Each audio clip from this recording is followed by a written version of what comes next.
Hello, on se retrouve aujourd'hui pour parler des Chambres Rouges. C'est un film, c'est une petite sortie, c'est un film de Pascal Plante et ça va parler des groupies de tueurs en série. C'est en tout cas ce que le synopsis nous dévoile. Dans les faits, c'est beaucoup moins fun, même si ça vend pas du fun ce genre de résumé, mais le film en fait est très froid. Froid, c'est glacial.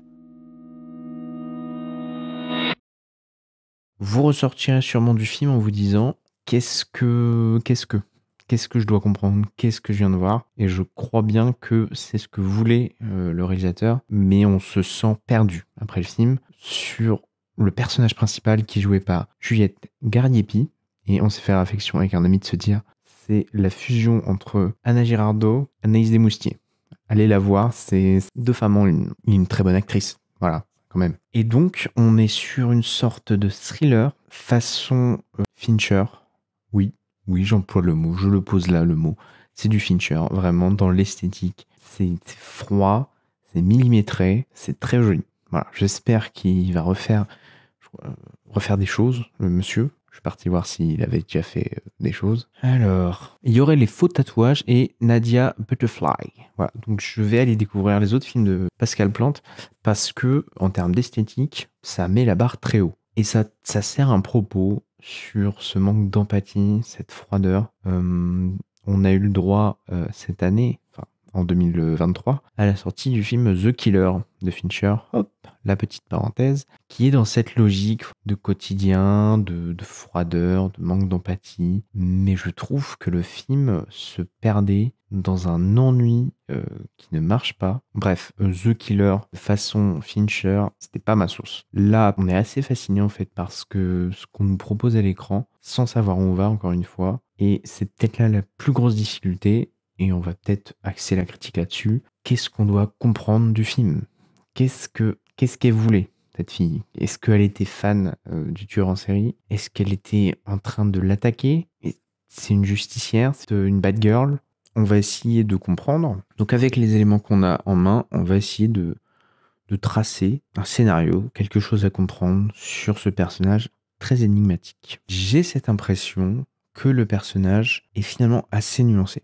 Elle n'est pas tant fan de ce tueur en série, elle est plus là pour être une symbolique, une métaphore de la fascination, qui n'est pas forcément une fascination positive. Ça me renvoie en fait à tout un tas de podcasts criminels, tout un tas d'affaires qui font les grands titres. Les gens se passionnent pour ces affaires. Les gens ont un attrait pour ces affaires. Ça ne veut pas dire qu'ils sont pour ce qui se passe. C'est plus compliqué que ça. Et on a cette fille qui se passionne pour cette affaire, qui se donne corps et âme pour cette affaire. On a comme l'impression qu'elle représente une sorte d'opinion populaire, une sorte de justice populaire. C'est-à-dire que pendant un certain temps, elle se passionne pour le tueur, puis elle découvre des choses qui font qu'elle se méfie du tueur, puis elle se met à militer contre le tueur auprès de son ami, en fait. Ce qu'elle lui montre, je pense que c'est dans cette idée de l'effrayer de ce qu'est le tueur.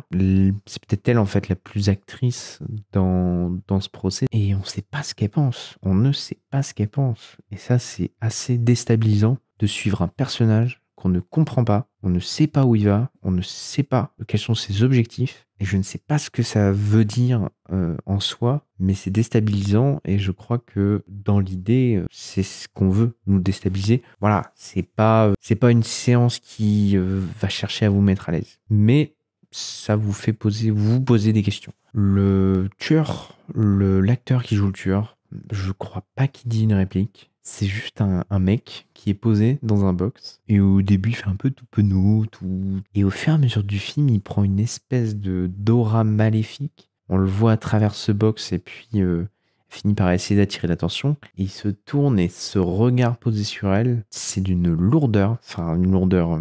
C'est pesant. Genre, c'est pesant. Genre, son regard, il t'assomme. Tu fais waouh. Il nous regardait. Et le son est incroyable, justement. La séquence, j'explique pas pourquoi, mais il se met à la regarder. Il y a un espèce de brouhaha qui se met à monter quand le regard enfin est posé sur elle. C'est cringe. Ça marche bien. C'est pas un film parfait, mais je crois qu'il ne peut pas être parfait. Parce que être parfait, c'est aussi un côté coup de cœur, c'est le côté petite douceur, quoi. Et le film ne peut pas être ce qu'il est, s'il cherche à être une douceur. Donc oui, je crois que le film nous met dans cet état de malaise, dans cet état d'incompréhension auprès des affaires, tout comme on ne comprend pas ce que fait cette jeune femme. Elle a l'air, mais elle a l'air déconnectée du monde en plus. Elle fait du trading, elle a l'air d'être une hackeuse. Elle dort devant le tribunal pour assister au procès. C'est pas, elle a presque pas l'air humaine en fait. Elle est inhumaine. On la découvre avec le procès. Le film se referme avec elle, qui disparaît un petit peu après le procès. Ça pourrait être une sorte de justicière un peu chelou, quoi. Un truc inhumain. En fait, au fur et à mesure du film, on a l'impression que c'est plus sur l'une des victimes qu'elle était fascinée que sur le tueur en lui-même, quoi. C'est un film perturbant. Voilà, je vous invite à le découvrir. Pareil, préparez-vous, tout comme Pauvre créature. C'est pas hyper simple. C'est un film qui va vous demander de vous poser, de plisser un peu les yeux et faire ok, d'accord. Le film, attention, ne tombe jamais dans le gore. Ça, j'avais peur parce qu'il y a des trucs qu'on nous explique. Le titre Les Chambres Rouges vient donc d'un phénomène bien trash, bien dégueulasse de se filmer en train de tuer des gens. C'est pas fou. Et j'avais peur qu'on tombe sur des séquences où on voit des vidéos. Ce n'est pas le cas. Voilà, rassurez-vous, parce que moi j'ai passé le film. Dès qu'il commence à évoquer les vidéos dans le procès, en mode bon, on va montrer les vidéos aux jurés, machin. Oh non, je veux pas voir ça. Parce que pas d'intérêt. Ça n'a pas d'intérêt. Et le film ne tombe pas là-dedans. Il arrive à être froid, à être très dur à regarder sans te montrer des images dures, et ça, merci. Et encore une fois, l'actrice, j'ai plus son prénom. Je sais même pas. Je sais même pas si on a son prénom. Pour vous dire à quel point elle est déshumanisée. Elle, les vidéos, nada quoi, c'est pas un problème. Ou alors, on peut partir du principe que à une vidéo spécifique, c'est le summum de ce qu'elle pouvait voir et c'est là qu'elle se met à changer. Parce que je vous dis, il y a deux phases dans le film. La phase où on se dit, elle a l'air passionnée par ce tueur. Et une phase où on commence à dire, est-ce qu'elle est vraiment passionnée par ce tueur? Quelles sont ses envies?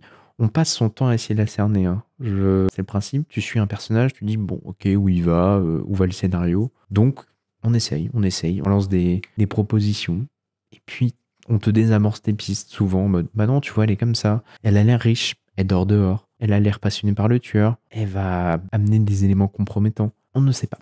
On ne sait pas. Je pense que c'est un film qui fera parler et un réalisateur qui est amené à faire beaucoup. Peut-être un nouveau Villeneuve. Et pas évident de parler des Chambres Rouges. Hein.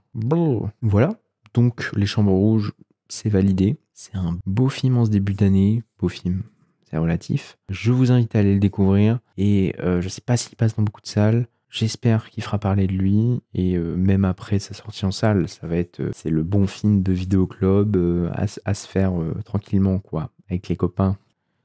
Fin de vidéo. Merci à vous. Attention à ce que vous regardez sur Internet. C'est aussi peut-être ce que amène le film sur toutes ces images qu'on peut choper, qu'on peut se prendre dans la face.